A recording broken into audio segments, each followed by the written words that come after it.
inesperado e foi automático. Foi automático.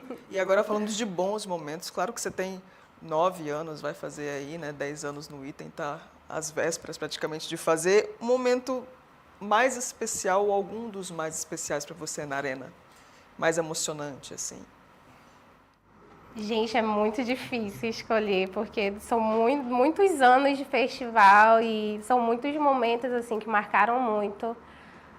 Mas ai, não consigo escolher, gente, são muitos, mas teve um momento quando o Arlindo, é porque eu acompanhei, né, os últimos momentos do Arlindo no Boi, mas quando ele estava ali no último ano dele que ele participou, inclusive, né, ele fez uma participação e ele cantou Vale do Javari ao vivo. E naquele momento ele não estava bem, ele estava com muita dor. E eu lembro, assim, um dos momentos mais lindos e emocionantes que a gente se acabava de chorar lá atrás, literalmente, Sério? porque foi lindo. E ele entregou muito nessa noite, muito, muito. E ele, tipo assim, não tinha condições de cantar, de estar ali, mas ele falou, eu vou cantar, eu vou fazer isso. E foi muito emocionante, muito marcante. Isso eu nunca vou esquecer. 2019, né, que ele estava ali. Acho que ele participou em 2018 também, mas 2019 foi aquele adeus dele para a galera azulada. Eu lembro sim. que a Valentina Cid também fala muito desse momento, porque ela estava dentro de uma alegoria. Ela, meu Deus, eu comecei a ouvir o Arlindo e comecei a chorar também. É muito emocionante, né? Muito emocionante. Ele marcou muito toda uma geração no Boi e a gente viu muito a luta dele. Eu era muito envolvida e era muito fã também, então aquele momento marcou muito, foi muito emocionante. Marcela, muita gente acha, né, que você, até pela tua raiz no Festribal, lá em Juruti, muita gente acha que você é de fato de Juruti, mas você é de Manaus, né, e depois foi criada lá. Em Manaus, você teve contato com o Boi ou foi ter contato só depois quando foi para Juruti? Gente, a história é assim, não é uma história normal, vamos começar por aí, né? Nada normal na vida dessa menina. O que aconteceu foi mais ou menos assim, eu nasci em Manaus, né, meu pai, minha mãe e tudo mais, nasci em Manaus. Depois de um ano nascida em Manaus, a minha mãe veio a falecer. E aí a minha avó me levou para Juruti e eu fui criada pelos meus avós maternos, que foi lá em Juruti que eu conheci o Festribal, entendeu? Só que mesmo dançando no Festribal, na época do ensino médio, eu tinha, não lembro exatamente quantos anos eu tinha, mas eu vim fazer o ensino médio para Manaus já. E aí eu não saí mais. Literalmente, voltei para Manaus. Eu digo que eu nasci em Manaus, eu tenho na certidão, eu nasci em Manaus, só que quando minha avó levou para Juruti, ela fez outra certidão e ela me colocou como filha dela. Eu tenho 2 certidões de nascimento.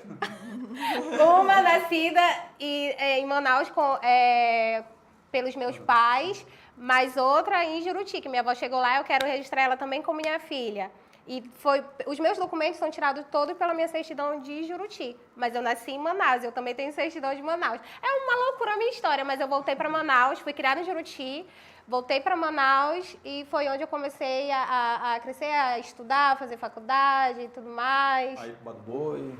E pro Bado Boi. Gente, nossa, tanto é que eu não imagino. Quando eu participava do Bado Boi, assim, como torcedora mesmo, Carnaboi, eu nunca vi assim, nossa, um item de boi, nunca me imaginava um item de boi. Eu imaginava aquelas dançarinas maravilhosas, sabe, que dançavam muito alegres, felizes, com aquela roupa bem curtinha. Aí eu falava, nossa, eu queria tanto dançar ali em cima. Elas ficavam assim numa plataforma bem alta, e eu falava, eu queria tanto dançar ali, queria tanto ser uma delas. Era isso que eu imaginava, porque na minha cabeça era algo muito distante ser o item do boi em si, né? Eu achava muito distante. Então eu não tinha sonhos, assim, às vezes eu acreditava que eu sonhava de acordo com a minha realidade. Acho que era isso.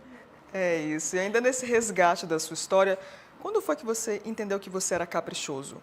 Desde pequenininha sempre foi ou não? Gente, era impossível não ser caprichoso, porque a minha tia é sócia fundadora do Boi. Minha prima foi item, assim, na época que o item não era nem porta-estandarte, era porta-bandeira. E aí minha tia ia visitar a gente em Juruti e automaticamente nós iríamos visitar a minha tia em Parintins e já tinha todo aquele contato, assim, era impossível. Na casa da minha familiar, né? Nossa, na casa da minha tia em Parintins ninguém entra de laranjado, de rosa, de vermelho, de nada. entendeu? Então, era impossível não ser caprichoso, quase literalmente. Uma Socorrinha Carvalho, Exatamente. Então, foi a minha base, eu digo que foi a minha base, por conta da minha família mesmo, literalmente. Nem aqui em Manaus não evitava qualquer coisa de... Chegou aí alguma vez para um curral? Nunca me senti Nem atraída, assim, não. Só pra vocês terem uma ideia, nem quando criança, nem adolescente, eu nunca eu nunca entrei no curral, do contrário. Eu não é uma cor que me atrai, uma galera assim que me atrai muito. Então, eu digo que a minha sina literalmente era pra ser caprichoso, não existia outra opção. Não tá na tua paleta de alma. Não tá na minha paleta de cores também. Marcela, você é um dos itens mais engajados assim em rede social. Teus fãs assim ficam enlouquecidos. E eu queria saber como é que é a sua troca com eles desde o início até hoje. Eles te sugerem alguma coisa? Marcela, de repente dá alguma sugestão que você pensa um pouquinho em trabalho e pode levar para a arena? Como é que é a troca de vocês? Nossa, inclusive, um beijo para todos os meus fãs. Eu tenho um grupo no WhatsApp, mas assim, para você entrar lá, a gente tem que ver exatamente, tem que ter certeza que você é caprichoso, primeiramente, né? Porque logo que eu entrei no Boi, a gente tinha um fã-clube e era muita gente. E às vezes tinham pessoas lá infiltradas, né? Então, hoje já é algo mais que a gente consegue ter mais controle. Mas, assim, eu consigo ter uma troca, eu digo que eu consigo ter uma troca muito maior com meus fãs pessoalmente, quando eu encontro eles nos eventos, que eu vou ali, fico um momento, vou fazer foto e tudo mais, porque virtualmente, gente, eu não dou conta. Eu não dou conta de responder todo mundo. Eu me esforço pra caramba, assim, mas mesmo assim eu não dou conta de responder todo mundo, de comentar, de olhar tudo. Não tem como, porque é uma agenda muito cheia, né? Não dou conta, mas assim, do pouco que eu faço ainda, eu ainda consigo ter uma troca muito boa. A gente tem, e eu vejo assim, que eu literalmente não tem como eu me sentir sozinha, porque, nossa, eles compram briga por mim, eles brigam, ai meu Deus, eles fazem muita coisa, mas eles dão muita energia boa, eles, assim, eu acredito literalmente nessa troca de energia, sabe? Até mesmo quando eu tô desanimada, desacreditada, acontece muita coisa, e eles, não, que isso, tem que ir, tem não sei o que, fazer isso, você dá conta, você tem que lembrar que você é a nossa furacão, o que eles mais falam, você tem que lembrar que você é a nossa furacão, vai lá e tal. Isso conta muito, assim, literalmente, conta demais. Você está falando dessa relação aí, né, virtual também com os fãs, e é inevitável a gente lembrar que no começo desse, acho que foi em fevereiro mais ou menos, que começou a ter um burburinho, olha, a Marcela vai sair, a Marcela tá postando isso aqui no Twitter, isso aqui é para fulana, para ciclana, e vai ficar quem vai entrar no lugar, meu Deus, e aí começam a juntar teorias de mil coisas. Eu lembro que eu até falei com o presidente José Amoedo para tentar saber se de fato tinha alguma verdade nessa questão da saída. Ele falou, gente, os itens têm vida pessoal, às vezes eles falam uma coisa na internet, não significa, nem tudo é só boi, né? Eles têm uma vida. Como é que foi tu acompanhada ali? Você obviamente sabia por que você tinha postado isso ou aquilo, mas começou-se a criar diversas teorias. Como é que foi receber aquela avalanche de comentário ali, de coisa, e o que estava se passando pela tua cabeça ali naquela hora?